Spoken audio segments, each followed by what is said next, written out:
Bonjour, c'est la période des crêpes. On va voyager avec les crêpes. C'est une crêpe qu'on aime tous, c'est le pancake. Alors c'est une recette que m'a confiée une amie à moi. Je vais être très honnête avec vous, je l'ai jamais fait. J'ai sa recette, on va la faire ensemble pour la première fois, mais vous verrez, si je la réussis aussi bien qu'elle, c'est les meilleurs du monde. On va mettre la farine, le sel.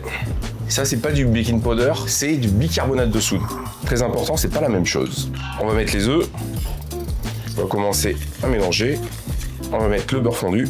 Et c'est pas du lait, c'est pas de la crème, c'est du buttermilk. Chez nous, ça ressemblerait, et c'est ce que j'ai utilisé, à du lait Ribot. C'est bien homogène.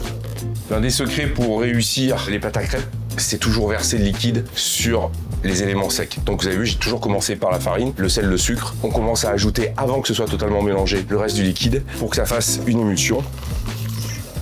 Et il n'y a pas de grumeaux. C'est ça le secret de la recette. C'est parti.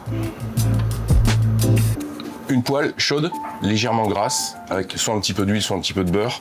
L'huile, c'est parfait. Modérément chaude, et on va laisser monter la cuisson, on va voir. Il va y avoir des petites bulles qui vont arriver, et les pancakes vont un petit peu gonfler. Donc là, on les retourne. J'ai choisi une poêle en fer plutôt qu'une poêle en téflon parce qu'en fait, traditionnellement, ça se cuit sur une plancha. Donc, pas nécessairement d'avoir une poêle anti-adhésive, une poêle en fer ou une casserole en inox. C'est parfait pour faire les pancakes.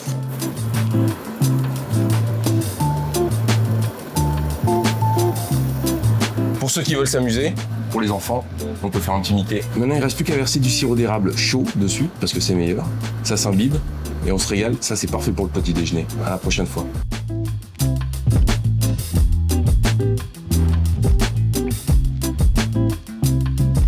Le petit truc en plus cette semaine, dans la recette de pancake, c'est de rajouter au moment où la pâte est prête, des pépites de chocolat dedans. Il y a encore quelque chose que j'aime encore plus, c'est rajouter des myrtilles qu'on pose dedans. Au moment de les retourner, c'est délicieux.